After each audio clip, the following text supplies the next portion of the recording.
Hi friends, நாளைக்கு கிருஷ்ண ஜன்மாஷ்டமி. திடீர்னு நம்மளால் ஸ்வீட் எப்படி ஒரு சூப்பராக ஒரு ஸ்வீட் பண்ணுறதுன்னு சொல்லிட்டு பார்க்கலாம். ரெண்டே பொருள் வச்சு இந்த கிருஷ்ண ஜெயந்திக்கு சூப்பராக டேஸ்டியாக ஹெல்தியான இந்த ஸ்வீட் ரெசிபி எப்படி பண்ணுறதுன்னு சொல்லிட்டு பார்க்கலாம்.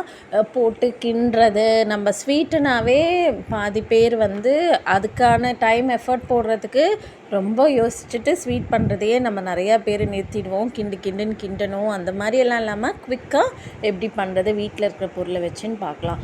1 கப் அளவுக்கு பொட்டுக்கடலை, அதாவது இந்த ரோஸ்டட் பொட்டுக்கடலை இருக்கும் இல்லைங்களா, நம்ம தேங்காய் சட்னிக்கெல்லாம் யூஸ் பண்ணுவோம் இல்லையா, அந்த பொட்டுக்கடலை 1 கப்பு. 3/4 கப் அளவுக்கு, நீங்கள் எந்த கப் எடுத்திருக்கீங்களோ அந்த கப்புக்கு 3/4 கப் அளவுக்கு சுகர் எடுத்துக்கோங்க. இது மிக்சியில் சேர்த்துக்கலாம். பொட்டுக்கடலையும் சுகரையும் ஒன்றா சேர்த்துக்கோங்க. ஒன்றா சேர்த்துட்டு இந்த மாதிரி பல்ஸ் பண்ணி எடுத்துக்கோங்க. அதாவது இந்த மாதிரி கையில் இப்போ எடுத்து பார்த்தா எப்படி பாருங்கள், ஃபைன் பவுடராக வந்திருக்கு இல்லைங்களா, அந்த மாதிரி மிக்சியில் கிரைண்ட் பண்ணி எடுத்துக்கோங்க. கிரைண்ட் பண்ணி எடுத்துக்கிட்டதில் ஒரு மிக்சிங் பவுலில் மாற்றிக்கலாம். இதில் 1/2 கப் அளவுக்கு நெய், அதாவது 1/2 கப் அளவுக்கு நெய், அதாவது நீங்கள் எந்த கிண்ணம் எடுத்துருக்கீங்களோ அந்த கிண்ணம் மெஷர்மெண்ட்டுக்கே நீங்கள் எடுத்துக்கோங்க. ஸோ 1/2 கப் அளவுக்கு நெய், அதாவது 1 கப் பொட்டுக்கடலை, 3/4 கப் சுகர், அதே மாதிரி 1/2 கப் அளவுக்கு நெய். இதை நல்லா மிக்ஸ் பண்ணிக்கோங்க.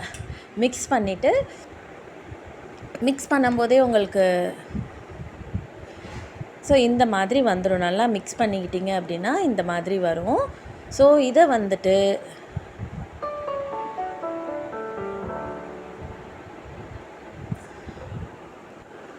வீடியோவில் காட்டுற மாதிரி உருண்டை பிடிச்சி எடுத்துக்கலாம். அவ்வளோதான் ஃப்ரெண்ட்ஸ், சூப்பரான பொட்டுக்கல்ல உருண்டை ரெடி பண்ணிட்டோம் இந்த கிருஷ்ண ஜெயந்திக்கு. இது சட்டுன்னு பண்ணிடலாம். அதாவது எனக்கு ஒரு 10 to 15 மினிட்ஸில் நான் இந்த ஸ்வீட்டை ரெடி பண்ணிட்டேன். மறக்காமல் ட்ரை பண்ணுங்கள். அதே மாதிரி எல்லாருக்கும் ஷேர் பண்ணுங்கள். Happy Krishna Janmashtami to all. Thanks for subscribing Hema Dinesh kitchen.